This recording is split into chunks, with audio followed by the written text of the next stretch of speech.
Halo teman-teman, berjumpa kembali bersama saya dengan LK Elektronik Kandangan. Di video kali ini saya akan memberikan lagi sebuah informasi kepada teman-teman, yaitu mengenai perbaikan kulkas Samsung side by side 2 pintu ya teman-teman, ukuran jumbo big size.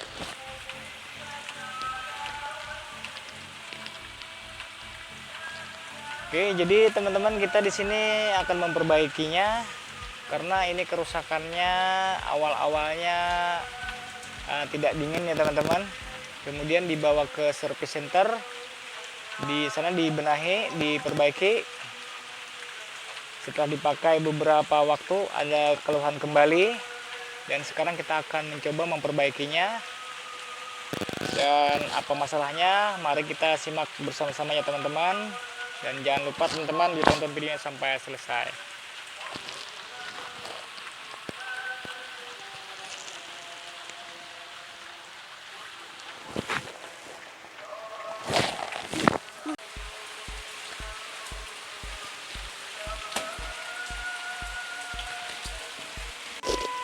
Ini kulkasnya teman-teman cukup besar. Ini saya ditemani sama si Ponet. Sekarang kita buka ya teman-teman dalamnya.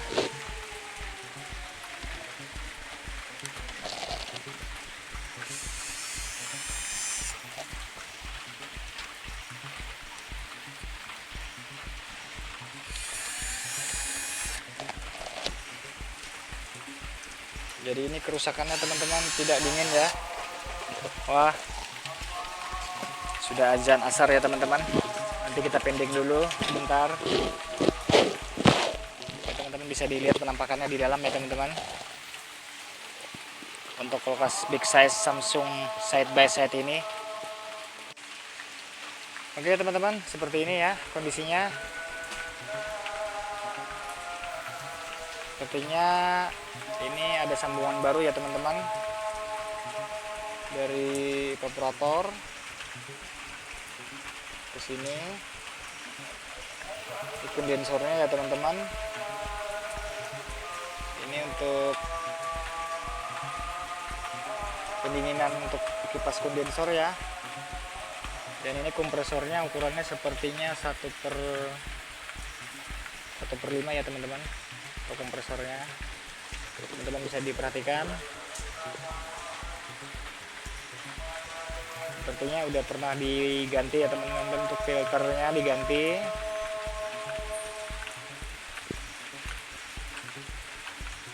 Mungkin ada kerusakan di bagian pengelasan, mungkin ada bocor atau bagaimana.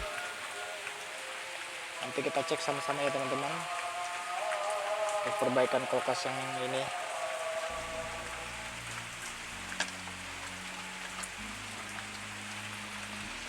Oke teman-teman, langsung kita analisa di bagian apa saja kemungkinan kerusakannya.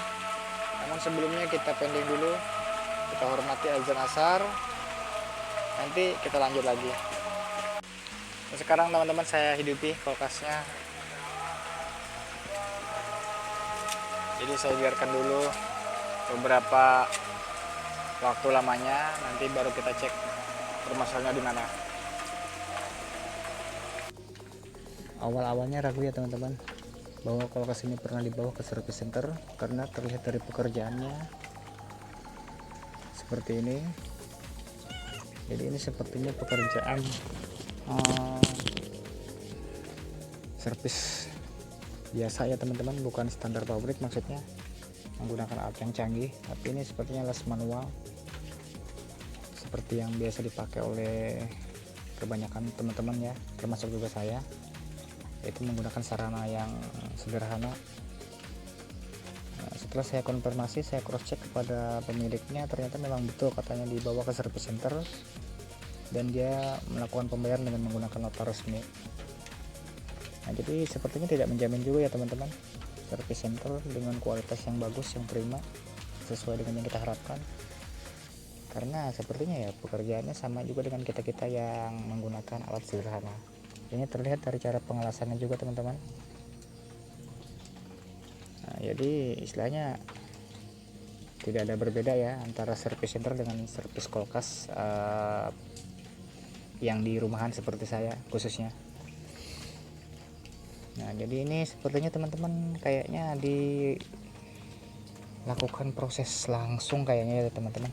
Teman-teman bisa dilihat ini kondensor. Nah, biasanya kalau pipa kondensor ini tidak menggunakan pipa 1/4 seperti ini teman-teman. Dia menggunakan langsung ini ke bagian strainer atau filter ini. Dan juga di sini terlihat ada penyambungan aneh ya, karena biasanya kalau untuk kapiler penyambungannya bukan begini ya teman-teman, tapi dia langsung ke sini. Jadi sepertinya sudah modifikasi. Jadi langkah-langkah kita selanjutnya itu teman-teman memperbaikinya dengan cara mengganti ini ya teman-teman, mengganti filternya lagi, dan kita coba nanti ngisi freon ya teman-teman. Semoga berhasil ya teman-teman. Ini teman-teman bisa dilihat ini adalah akumulator ya, berfungsi untuk memperlambat refrigeran dan juga merupakan buat cadangan refrigeran agar tidak habis langsung terhisap ke kompresor ya, tidak tekor maksudnya. Oke, sudah saya perlihatkan kepada teman-teman bagian-bagiannya ya. Nah, kondensornya seperti ini. Oke, sekarang kita coba lakukan perbaikan ya teman-teman. Semoga sukses, doakan ya teman-teman. Sekarang kita coba ya teman-teman membuka refrigerannya, apakah masih ada di dalam.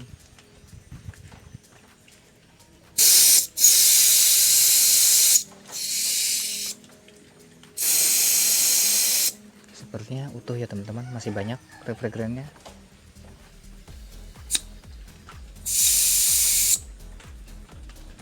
Sepertinya refrigerannya masih ada, berarti kerusakan bukan dari kebocoran ya teman-teman.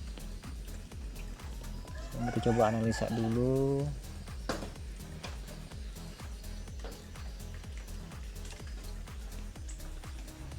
Mungkin dugaan waktu itu bocor ya teman-teman, karena di sini ada pengelasan.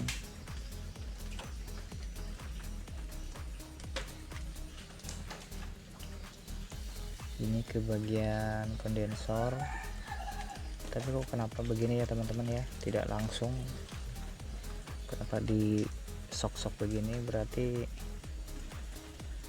sebentar ya teman-teman, kita analisa dulu.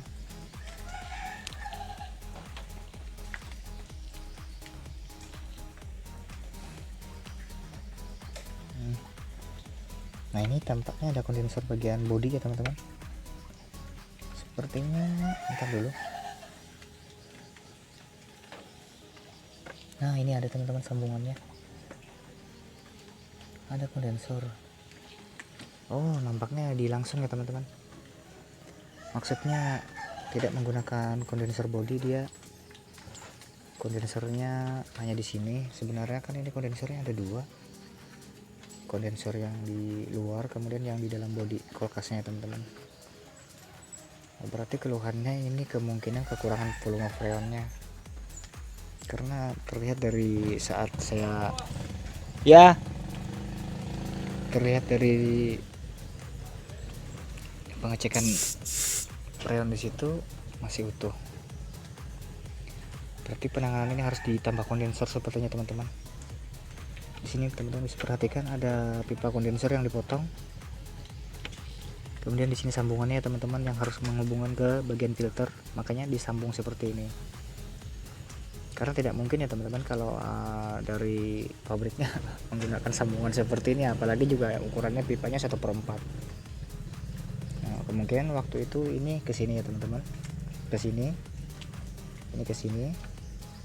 Kemudian untuk outnya ke sini, outnya ini masuk ke bagian filter. Jadi tidak aneh begini teman-teman bentuknya, desainnya. Ini kan tidak mungkin seperti ini. Jadi langkah selanjutnya kita ini tetap ya teman-teman, kita hubungkan, tidak usah kita benahi, tetap seperti ini. Kemudian yang untuk ininya kita potong, nanti ini kita potong, kita bikinkan kondensor dari luar ya teman-teman. Kita tambah kondensor dari luar untuk pengganti yang ada di bodi ini. Kemudian sambungan yang dari output kondensor yang sudah kita tempel nanti kita hubungkan ke filter, namun tidak lupa kita ganti juga filternya. Oke teman-teman, sekarang kita coba ya melakukan perbaikan. Simak ya teman-teman videonya, semoga berhasil.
Oke teman-teman, pengelasan penyambungan kondensor sudah selesai saya lakukan. Sudah selesai, ini sudah pemasangan filter juga sudah selesai. Sekarang kita cek PTC sama overloadnya apakah dia menggunakan inverter atau tidak. Jadi kita bisa mengenalinya dengan mencek bagian overloadnya ya teman-teman, untuk mengetahui apakah dia ini jenis inverter, apakah jenis konvensional biasa yang menggunakan PTC dan overload. Nah, nampaknya dia teman-teman menggunakan PTC ya teman-teman, dan overload. Jadi di sini kulkasnya bukan inverter ya teman-teman, walaupun dia sudah smart, yaitu side by side ya, kulkasnya jenis side by side. Jadi dia tidak menggunakan sistem inverter, dia menggunakan cara kerja kulkas konvensional seperti yang kebanyakan ya teman-teman, yang umum. Oke, nanti kita lepas ini teman-teman, kita sambung dengan menggunakan ini yang biasa saya lakukan untuk setiap perbaikan dengan menggunakan pipa tambahan di luar ya. Nanti kita lepas pentelnya. Oke teman-teman, sudah selesai ya, tinggal kita uji coba, kita vakum nanti baru kita lihat hasilnya. Oke teman-teman, di sini saya sudah melakukan proses vakum ya teman-teman. Kita tunggu aja sampai dia minus 30 psi. Sekarang udah selesai ya teman-teman prosesnya, tinggal menunggu pengisian freon. Oke, kita lihat teman-teman penampakannya ya, kulkas big size ini side by side ini dari depan.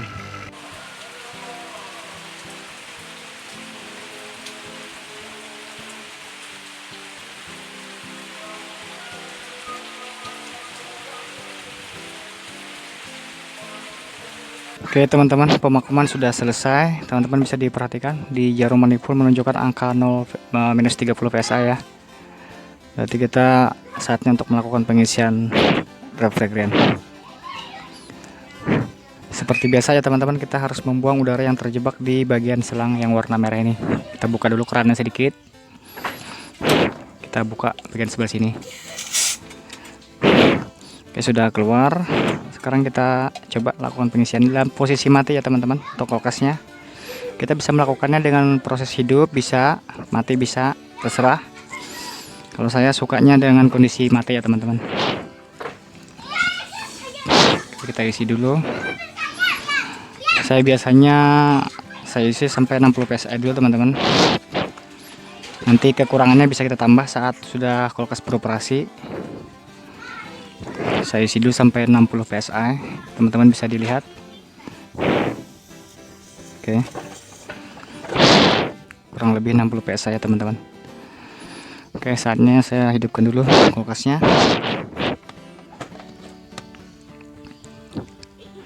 Oke, udah kita hidupkan.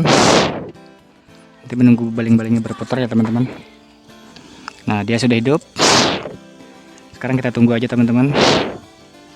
Kita cek bagian kondensor apakah ada tanda-tanda hangat, menandakan freon disirkulasikan ke sistem kulkas ya.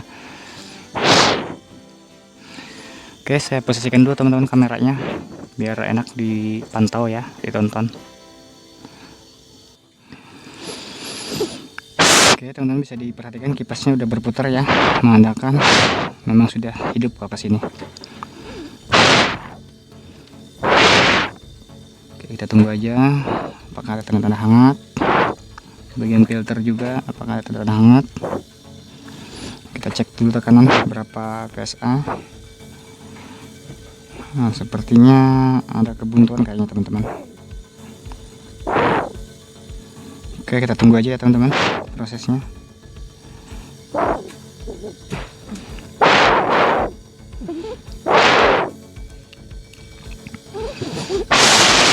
Oke, biar menghemat durasi saya skip dulu, nanti hasilnya saya perlihatkan kepada teman-teman.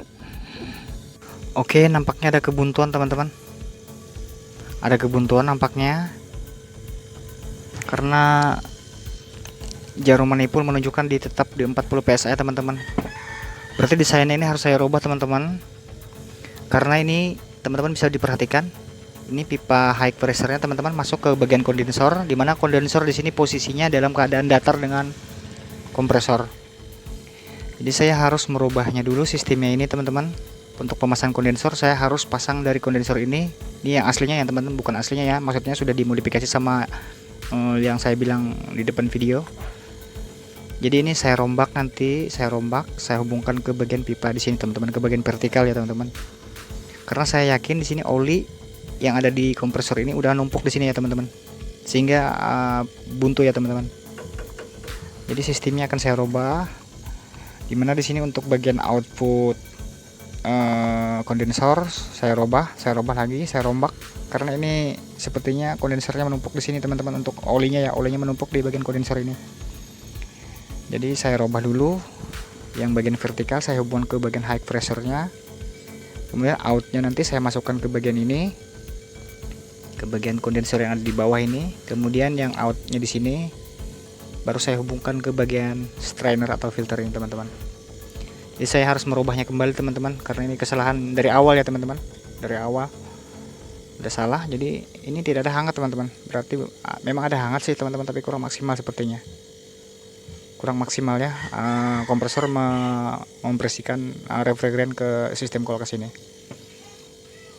Tidak ada hangat sama sekali teman-teman, dan jarum manifold tetap di situ posisinya teman-teman, atau memang kompresor yang bermasalah ya.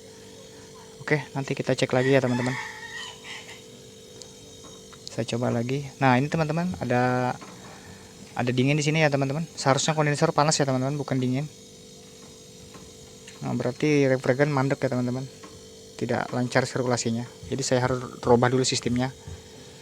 Nah, sesuai yang saya informasikan kepada teman-teman, yaitu pemasangan kondensor ya harus vertikal ya pada saat masuk ke bagian kompresor. Jadi memang harus kita desain ulang ya teman-teman. Oke, benar saja teman-teman, kompresornya tidak memompa ya teman-teman. Nah ini olinya teman-teman bisa perhatikan, olinya karena dia tadi posisinya datar ya teman-teman, berarti oli ini kering teman-teman. Olinya habis sehingga aus ya untuk pistonnya kemungkinan. Ini tidak ada kompresi sama sekali teman-teman. Saya sebelumnya tidak mencek ya teman-teman. Jadi yang harus diperhatikan pada saat kita ingin melakukan perbaikan kulkas itu, angka bagusnya kita ngecek kompresor dulu teman-teman. Jadi kita biar tidak membuang waktu ya untuk mengerjakannya. Jadi memang tidak ada tekanan teman-teman untuk di bagian kompresinya ini. Jadi sudah 100% dinyatakan kompresor bermasalah teman-teman, tidak ada kompresi. Nah jadi seperti ini teman-teman, nanti sistemnya teman-teman bisa perhatikan. Saya rubah posisinya, nanti ini ke bagian filter ya teman-teman, dan ini nanti ke bagian high pressure-nya di sini, ke situ. Jadi harus vertikal ya teman-teman, agar oli yang di kompresor tidak habis. Habis teman-teman, numpuk di sini dia. Oke, nanti kita lanjut lagi ya teman-teman. Oke teman-teman, sampai di sini dulu videonya. Nanti kita sambung lagi setelah saya konfirmasi sama pemiliknya mengenai kompresornya ini, apakah nanti diganti, apakah dia yang membelikan yang baru, atau memang tidak diperbaiki lagi. Sampai di sini saja prosesnya, tidak tahu ya teman-teman. Yang jelas saya hanya bisa memvideokan sampai di sini dulu untuk pekerjaan saya. Untuk hasilnya saya belum tahu ya. Nanti menunggu kompresornya sudah ada. Nanti kita coba-coba tanyakan dulu sama pemiliknya, apakah kompresornya nanti dia beli sendiri atau saya yang membelikan, atau diganti yang bekas ya teman-teman, yang berkualitas. Jadi nanti teman-teman ditunggu aja video berikutnya ya. Jadi untuk pemasangannya seperti ini teman-teman. Nah, ini salah ya teman-teman, salah. Nanti ke situ ya teman-teman, ke bagian high pressure-nya, yang bagian vertikal. Oke. Sampai di sini dulu videonya, nanti disambung lagi. Jangan lupa like, share, dan di subscribe. Salam yang akan service kulkas Kenangan. Bye bye.